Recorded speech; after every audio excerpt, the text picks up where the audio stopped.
Hey guys, welcome back to another truck talk video. I was perusing Reddit, which I don't normally do, but I ran across an article that doesn't necessarily isn't directly about what we're going through, but it really brought a topic up that resonated with me, and I'm pretty sure it's going to resonate with you. And that is being hopeless in the situation.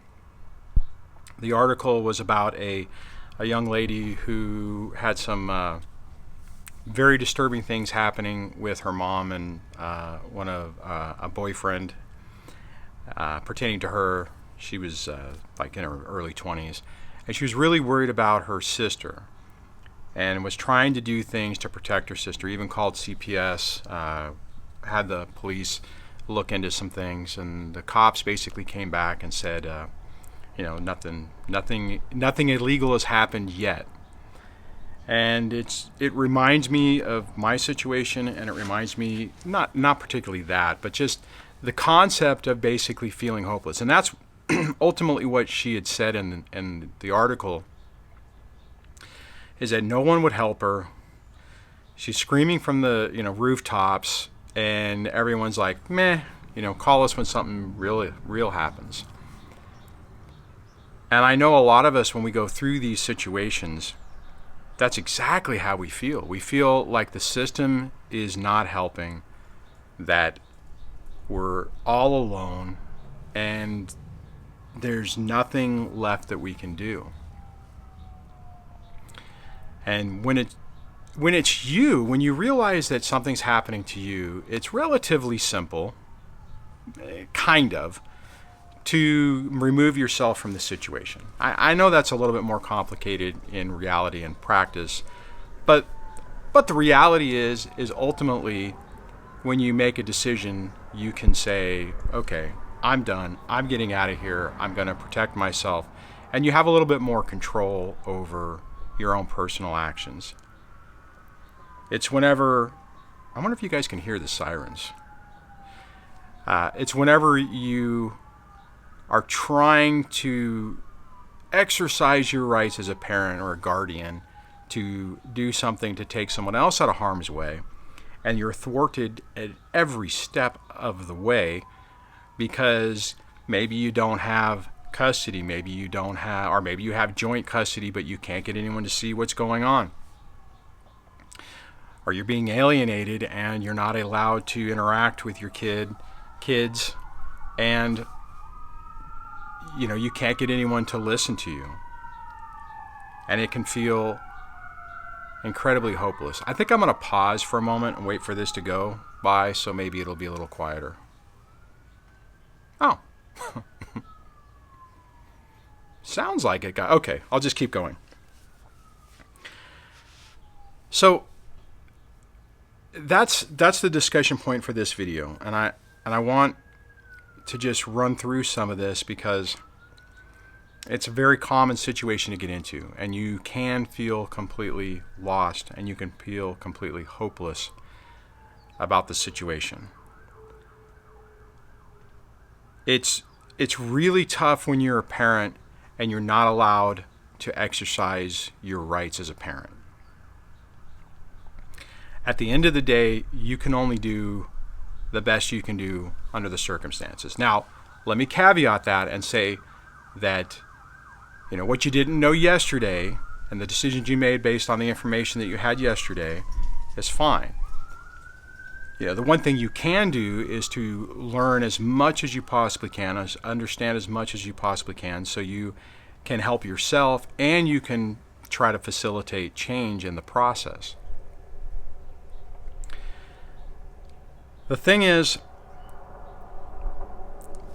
the first part of this is that you have to try everything that you can, right? I can look at your situation, somebody else who's maybe been farther along, and see the fallacies, see the errors, see the problems in maybe your approach.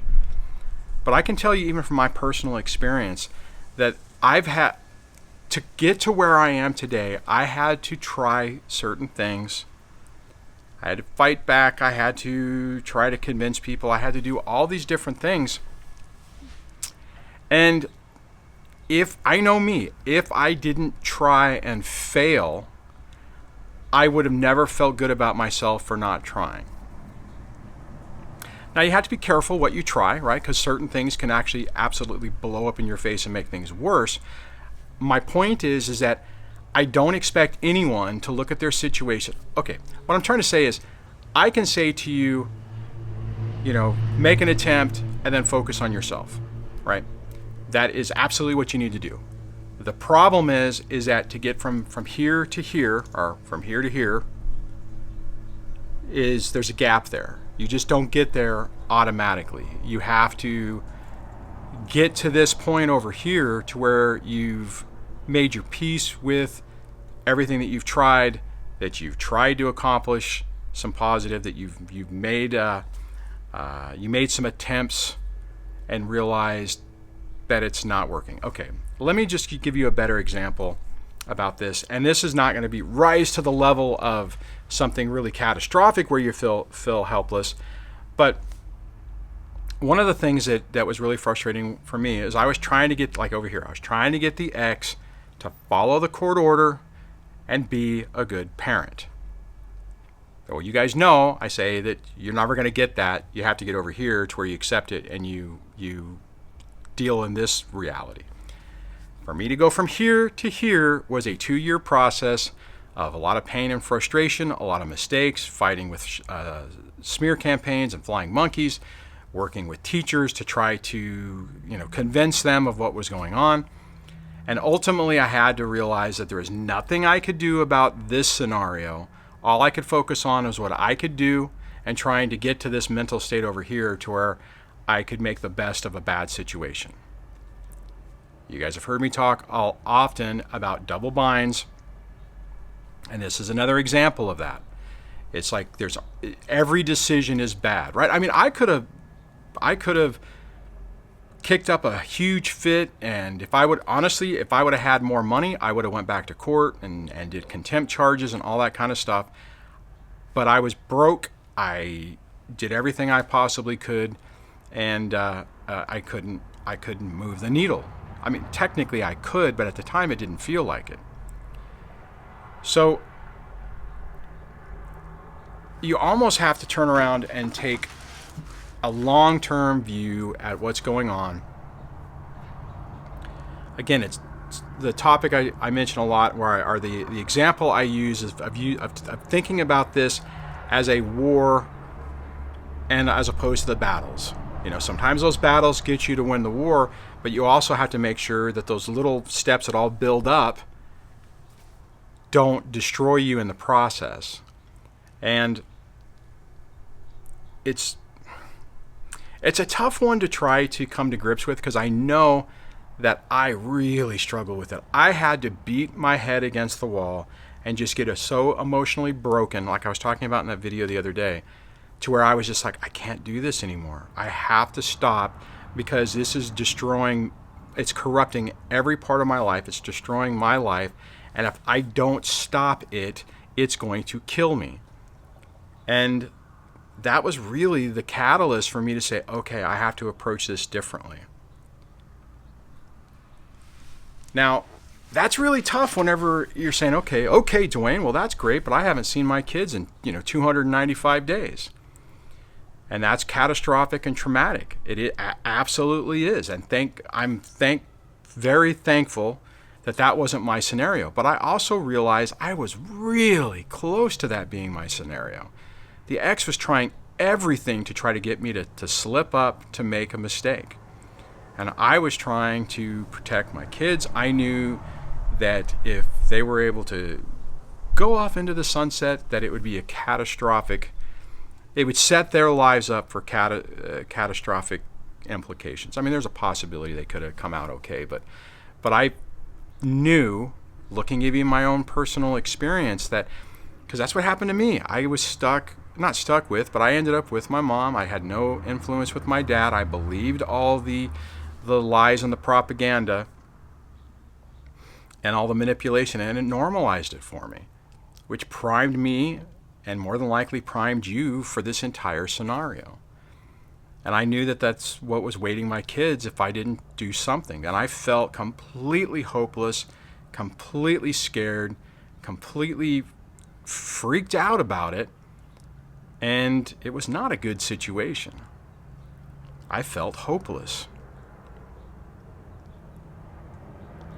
Now, to roll this into the next part of this is the only thing that we really have any control over, the only thing you really have control over is you. Your actions, your decisions. Now, you could look at that and say, okay, exactly. I have to act. I have to do something now. But you have to be very cognizant of what you're doing so you don't make any catastrophic mistakes. And I've seen that too. I mean, I've seen cases where somebody is trying to make the best decision possible at the time with the information they have, and they're making a mistake. And it's causing their situation to become worse and worse and worse. Your best bet in this situation is to focus on your environment, focus on what you can control, which is your process of dealing with things, your process of decision making, and then be in the long-term game on this. I mean, effectively, that first story I was talking about, at one point, they had written that in their conversation with CPS, they said, well, we can't do anything. We did have the police check. The police said they're not doing anything illegal. It's really weird. It's not cool what they're doing, but it's technically not illegal because they haven't done anything. It's fantasy, so, that's okay. But what they did say is at least there's a report of it, so if something does happen in the future or another thing happens, there's an incident there. There's a data point. Now the problem is I know what all you guys are thinking, because it's the same thing I was thinking in my situation, and I know this is what the person in the article was thinking, is I have to wait until somebody gets hurt before they can act. I'm trying to prevent that from happening, and it screws with your mind. The problem is, the reality is on this, is that nobody knows who to believe, right? It's like you have to have good, solid evidence or a situation before somebody can actually believe you. Because so many people lie. So many people, I mean, it's like we think that the system doesn't know that there's narcissists out there. They do know, but it's hard to tell who's telling the truth. I have a story of another person who was really concerned about the person they were in a relationship with doing some bad stuff, went to the cops and said, hey, can you kick this person out of the house? And they're like, no. And then a week later, the person got caught molesting their child. And the cops initially were like, you're lying, you're making this up, and we're going to, really pushing the person to test their story. And the only reason they ultimately stopped with that is the person confessed. The person said, yes, I did this. This is what I did. I admit it. And they went to jail. But my point is that there's so much corruption within the system, and there's so much abuse of the system, that a lot of times people don't believe things, right? So whenever you go in, and it's weird, right? Because whenever you flip it around and it's being used against us, they sure seem to frickin' believe everything. Oh, well, we're concerned, there's this allegation and it might be true, so we're gonna not let you see your kids for 300 days. But then you try to come up with something else and they're like, well, we don't know if it's true. God, I don't know how many times I've seen where it's like the narcissistic, toxic person gets the advantage and gets the belief, man or woman, doesn't matter. And then the person who's actually the victim of it, they're like, well, we don't know. We don't know if you're telling the truth. We need to check more, and we're not sure we believe your story. The reason is let me just throw this out here before we move on to the next thing on this, or before I wrap this up. And that is, a toxic narcissistic person is a master at faking their victimhood playing things, watching people's reaction, modifying their stories on a dime to accomplish the manipulation they're trying to do. Whereas the target is emotionally wrecked, is vulnerable, is freaked out, doesn't come across as rational and sane. They come across a little unhinged. So people are like, oh, well, this person's obviously not credible, because they'll just look at them. They don't look crazy. They look crazy. The other person is like, oh, well, here's the rational story of why we did that. Oh, it's taken out of context. Oh, Susie always takes everything out of perspective and is always looking to create problems. It's just so sad that they're like that, right? I mean, that's what they do. And someone who's looking at it goes, oh, okay. It's like they paint the narrative, they paint the picture. This person the narcissist seems sane. This other person seems a little unhinged, and is somebody, is a normal person 95% going to do this? No. So we don't believe you. It screws with your head. And again, going back to the original topic of this, it makes you feel helpless. It makes you feel like no one will listen to you, that you can't do anything to protect, especially when other people are involved, like you can't protect anybody. Here's the reality. If you're in a situation where all you have is your ex and no kids, and it falls apart and they start, you're a monster, and people start believing the garbage and believing the smear campaign, you can ultimately say, see ya, I'm out of here. I'm taking my, I'm going to pick up and move and just go someplace else and get out of here. And sever ties and go no contact with everybody. And if they convert family members or old friends into, Team Narc, it sucks, right? I'm not saying it's easy, but you have more flexibility. When you're tied with something else, or it's kids or it's something else, it makes it incredibly tough because you can't get away from it. So, all right. So my point on this, or to kind of summarize this, is it can feel hopeless, and it's not happening the way you want it to go. But just focus on rebuilding and protecting your life, your situation. Do what you can in the other aspect of it, whether like in that one story, the person's worried about their sister, and they were talking about things they were trying to do, and the scenario of if your kids are being held from you and you haven't seen them in a while, just know that as long as you can become rock solid, right? Not all crazy and not all jittery. If you can become rock solid, after time, people are going to see I used to do this thing where I'd say, no, they're crazy, and if you can be stable and sane and solid, they're going to be the ones that look crazy, and ultimately they'll expose themselves and things will start to turn around. That's the simple version of how this works, how you're able to combat this. And if you can be, methodical and stable and watch them and systematically in a rational, calm way explain your case and take what they're doing and effectively use it against them, you will have success. It may take a year, may take some time. Actually, probably won't take, it depends. Especially right now with COVID, it could take a while. But that's the thing. Start rebuilding your life, get a solid foundation, and then systematically work on your, focus your battles on the war to take that down. Do that, and that's how it's not hopeless. I get it's not the solution that you would want. In that other story, the solution would be take the kids out of there, or take the sister out of there, get them out of the environment. Most of the time, we don't get that. Especially if you're dealing with a toxic person for whatever reason. The universe has decided that the toxic person is going to get a pass and the other person is going to have to beat their head against the wall. And maybe that's the lesson, guys. Maybe that's what the world is trying to teach you, the universe is trying to teach you, that God is trying to teach you, is that you have to let go and do what you can in your own thing, and everything else will work out.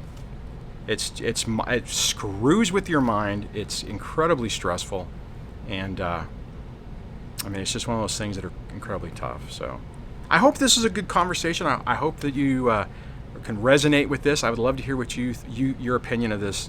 If you think I've lost my mind, or not. And man, yeah, it's just kind of tough. If you're new to the channel, please subscribe. Ring the bell notification so that YouTube will actually tell you. I was looking at it the other day, and the stats say only 17 people who, or 17%, not 17 people. God, about 5,000 people have notifications turned on. So a lot of people don't have notifications turned on, but don't have the bell hit for everything. And come to find out, if you don't set the notifications on your app to actually notify you, you won't be notified either. So that might be the reason why some people aren't seeing things. Just double check your settings. If you want to support the channel, you can do that down below. Check there'll be a link for channel memberships down there, or a button, depending on what device you are on. I'm getting ready. You can tell I got the truck kind of ready to head out tomorrow. My daughter and I are going to head out on our camping trip. You can follow us over on the other channel, Duane Robert. Hopefully it'll catch you there. And yeah, just take it slow. Realize that this is a process that will try to drive you completely mad. You're not mad. You're not going crazy. But there are things you can do to help yourself cope with this. That's what this channel's about. So on that, I'll catch you guys on the next video. Take care.